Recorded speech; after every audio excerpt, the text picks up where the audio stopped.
Tikman natin yung niluto ni Mami, guys. Mainit-init. Ang harap. Hello mga kapalangga, ngayon turuan ko po kayo kung paano magluto ng tinapay sa kawali. Hugas muna tayo ng kamay. Unang gagawin talaga, kahit anong lutuin mo sa kusina, dapat mahugas ng kamay. Ngayon guys, ito yung panukat ko sa harina. Ang ginagamit ko palang harina ay first class na harina. So, susukatin natin. Isa.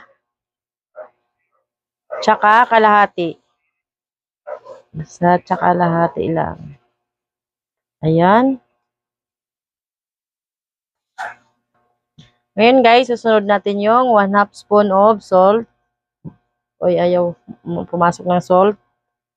Tapos, 1/2 cup of sugar. Sa sugar guys, kahit anong sugar gusto nyong ilagay. Kaya ang ginagamit ko, wala kaming white sugar, kaya ang ginawa ko ay, ano na lang, brown sugar. Ito na lang. Next is 1/2 table of oil.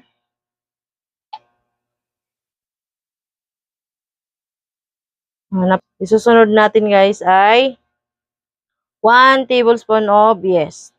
And then, lagyan natin siya ng tubig na 1/2 cup of water. 1/2 cup of water. Ayun. Tansyahin mo muna guys, mong biglain yung water kasi kailangan ano siya, yung dry lang.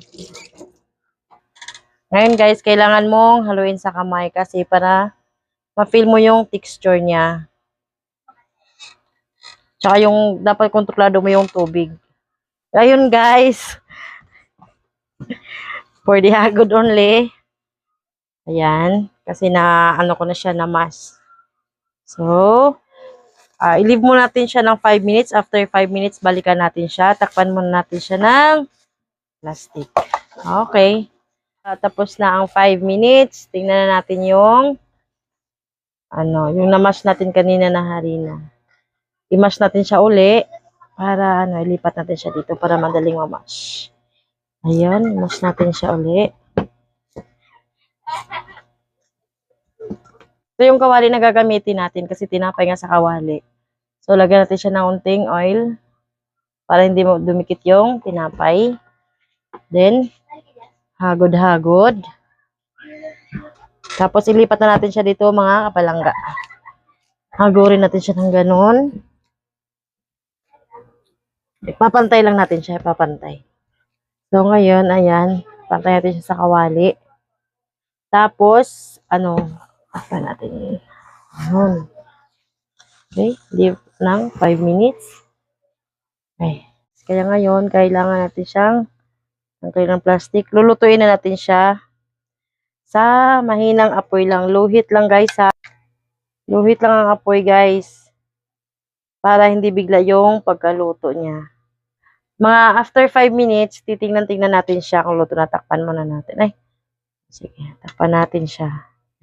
At ngayon mga kapalangga, ito na pala yung tinapay sa kawali natin. Pasensya na at nakalimutan kong ipakita sa inyo paano ko binaliktad to. Ayan na guys.